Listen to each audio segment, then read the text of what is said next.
Hello again, Clinton on YouTube here. I'm back to bring you some more Destiny gameplay. This is PvP, playing Crucible on Rested Land once again.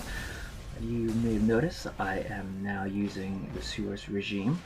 Zero was back in the tower last weekend, selling the Suros regime, and luckily for me I had enough strange coins to purchase it. And now it seems like everyone in the Crucible is rocking this gun, at least it seems like it. In this match, I only saw maybe a couple other players use it, but in other matches I played this evening, plenty of people were using the Suros regime, and why shouldn't they? It is arguably one of the top 3 weapons in Destiny right now, and probably the best auto rifle in the game. But unfortunately, as you can see, I'm not doing terribly well. I don't really do the Suros regime much justice, and I don't really give it a fair shake. I would like to post some more videos in the future where I actually play a lot better and showcase the weapon to its fullest potential. But yeah, there's a lot of facepalm moments in this video, so I don't want to dwell on it too much. I actually wanted to talk more about the new expansion that was officially announced with new details by Bungie earlier today, and it was reported on by various news outlets. I'm going to be pulling some information from the GameSpot article and paraphrasing quite a bit. They announced the new expansion. It is called The Dark Below, and it will launch on December 9th across all platforms. It features new weapons and gear, as well as fresh story, co-op, and multiplayer activities. And then we have a nice, juicy spread of bullet points. So again, we have new weapons, armor, and gear to earn, including legendary and exotic items. We have a light level cap raised to 32, and 5 additional bounty slots added. There are new story quests and missions. I think they said there were 3 new story missions. We have a new cooperative strike, the Will of Crota. We have 3 new competitive multiplayer arenas. They are called Pantheon, Skyshock, and the Cauldron.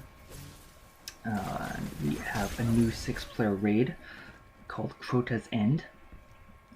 And here's a little interesting thing. For PlayStation platforms, us PS4 owners will get an exclusive cooperative strike called the Undying Mind. And this is a timed exclusive until at least fall of 2015. I will be talking more about that in a moment. So the price for this expansion is going to be $20 US, and if you get it as part of the season pass, it's well, the season pass is $35, but if you buy each of the expansions separately, you're looking at $20 a piece. So yes, you know, brand new information on the expansion. I want to talk about just the content that's included in this upcoming expansion. It's really funny because Bungie and Destiny's overall perception problem right now is their lack of content, and I have to say what they're offering with The Dark Below is not going to change people's minds necessarily. To me, it is just enough content really to satisfy the player base. And when it comes down to it, when it comes to purchasing games and game content, I find that it's more of like a very personal or emotional basis to it. Very rarely that people really break things down super logically, and it'd be all too easy for me now to just argue one way or the other, saying like, well, if you compare it to other games with their DLC offerings, it might actually be a really good deal. Or you could argue the other way, saying, well, look at other MMOs or other shooters, and $20 for an expansion pack is way too expensive. A good case can be made for either side, and it really comes down to personal preference. For myself, I think the strongest sales pitch of all is asking myself, or trying to figure out, are my friends going to be picking this up? That is going to be the clincher for me. If enough of my friends are still playing Destiny and decide to pick up this expansion, well, I don't want to be left out, and I want to be part of the conversation when it's released this December. And so yeah, really a personal preference. So you get right down to it, and since it's such a social, cooperative game, it really is largely dependent on your friends. And just a few sort of like lingering thoughts on this DLC announcement. Those bounty slots, they're going to expand the number of bounty slots by 5, and I wonder if that update is going to apply to all players regardless of whether they pick up the expansion or not. Because right now, yeah, the current 5 slots is very tight, especially if you have 1 or 2 slots taken up by those exotic bounties. I myself have ongoing bounties for Invective and Thorn right now, so that really only leaves me 3 slots for the daily bounties I want to do, doing patrols or doing stuff in the Crucible. And then finally, this is the big thing, they have that timed exclusive strike for the PlayStation platforms. And yeah, what can I say about timed exclusives? I mean, it really is business as usual. Right now it's really become the norm for companies to do this. But when you get right down to it, it's antagonistic as hell to have this sort of thing. And the thing that strikes me as, no pun intended, the thing that strikes me as being bizarre about this one is that the exclusivity period, is 1 year.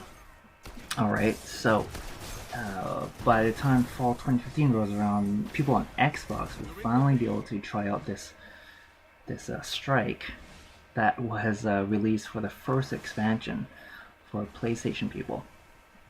And that's a bit crazy, isn't it? Will this strike feel as relevant a year from now when Xbox owners finally get to try it? There will most surely be a 3rd or 4th expansion released from Destiny by then. It seems it will seem very like, old, stale, and almost like forgotten at that point. And part of me thinks, well, they could roll that strike into the newer expansions and just include it there. But then again, there's got to be some kind of story connection that kind of, makes it a better fit for the expansion now, obviously. So, yeah, it's just very awkward. It's a very weird situation. It really is a bit of a slap in the face for people on Xbox, I'm sorry to say. This is sort of business practice that is rarely pro-consumer. And it happens both ways too, right? Yeah, I mean, as a PlayStation user, for me, I'll probably be picking this up, although it really is skirting that fine line between being a decent value and not really being worth it. And again, it's really because most of my friends on the PlayStation Network are going to be getting it, and I'll have people to play with. And it's another fact that I'm still enjoying Destiny, and I do find myself being more invested in it as time goes on. So it's just one of those cases where, well, they announce the content, and you kind of feel that, well, it would be nice if they pleasantly surprised us. They threw in something that really caught us off guard, saying, hey, we really didn't expect them to give us that little extra bit of bonus as a thank you, seeing as as I mentioned before, they are fighting this perception that they're sort of shortchanging people. And unfortunately, with this first expansion at least, they're not really doing too much to change that perception. In the end, are people still going to pick it up? I think, yeah, I think they're going to do pretty well. It's not really going to move the needle too much one way or the other. In fact, I think it's probably going to work out pretty well for Bungie and Activision in the end when all is said and done. Now, the interesting thing now will be, well, what happens after that first expansion release, We'll see how people receive the second one. So anyway, that was just a quick recap and sort of overview of the Dark Below and the announcement today. And as you can see, my gameplay was not stellar, but I hope you got to learn something from that as well. Thanks for listening. I'll see you all next time.